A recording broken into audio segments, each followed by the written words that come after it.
Okay, picture this. Twin babies are born. One grows up in a bustling city, surrounded by world-class schools, music lessons, and supportive parents who practically clap whenever they breathe. The other grows up in a remote village, no Wi-Fi, few resources, but plenty of grit. Fast forward 30 years, both of them are leaders in their fields, both driven, both successful. So the question is, what made them who they are? Their DNA or their environment?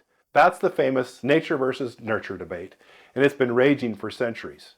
Plato was sure it was all baked in at birth. John Locke, on the other hand, said our minds are a blank slate scribbled on by life's experiences. This is a topic business gurus Robert Etchinger, Michael Lombardo, and David Ulrich addressed in their fascinating book, 100 Things You Need to Know, Best People Practices for Managers in HR. In their book, the authors pose questions and then give 5 possible answers, multiple choice style. I'll read the question and you see if you can select the correct answer. The authors then follow up the question with the most scientifically supported and well-researched data and add how confident they are of the answer. So today's question is, in the nature versus nurture debate, the percent influence on adult personality, skills, and traits comes from A, nurture. People are born a blank slate, and a person's upbringing and life experiences create the whole adult person. B, mostly nurture, although there are a few things that get influenced or determined by the jumble of DNA at birth. The vast majority of who you are is influenced by your upbringing and life experiences. C, about half and half. There's equal influence from your DNA and your upbringing and life's experiences, although the effects vary widely depending on the trait you are examining. D, mostly nature. The jumble of your DNA determines a lot of who you end up being because most behavior has its origin in your body structure and chemistry. Nurture shades nature, but not by that much. Or E, all nature. People are born with predispositions toward certain behaviors and behavioral patterns, and there isn't much nurture can do to change that. The correct answer is C, about half and half. There's equal influence from your DNA, your upbringing, and life experiences, although the effects vary widely depending on which trait you're examining. And how sure are the authors of this answer? The answer is substantial, meaning research strongly supports the answer. The consensus among most researchers is that both heredity, genetics, and the environment play a role in influencing behavior. What they don't agree on is how to distinguish specific biological factors from environmental ones. In other words, it's not possible to assign individuals a predetermined biological makeup, nor can environmental influences be kept constant.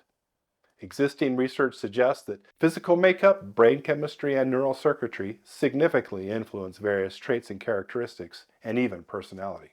Genetic factors can predispose individuals to certain behaviors and cognitive abilities. Take the Minnesota twin study. Identical twins raised apart ended up eerily similar. Same taste in music, same hobbies, sometimes even the same career path. But then look at the Romanian orphanage studies. Children who endured deprivation blossomed when adopted into nurturing homes, showing just how transformative environment can be. At this point, the influence of heredity and environment on behavior is often viewed as balanced, with approximately a 50-50 contribution from both factors. This evenness suggests that while genetic predispositions set certain potentials and limits, environmental factors play a critical role in actualizing these potentials. In other words, genes set the stage, but the environment determines the performance. So why are these findings important to managers and HR professionals?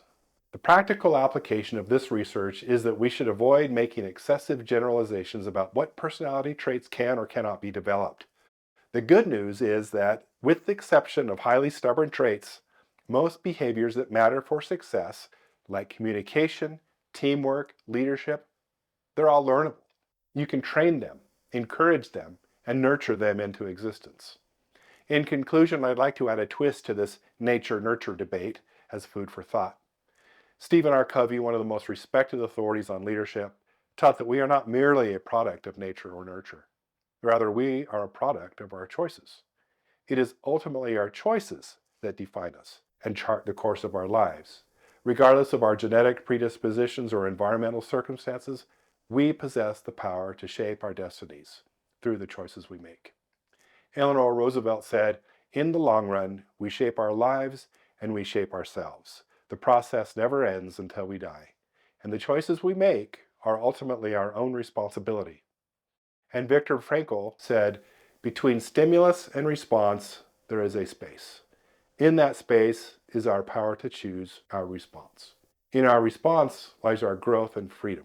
By embracing this perspective, we can take ownership of our lives, cultivate resilience, and strive to create a future aligned with our values and aspirations.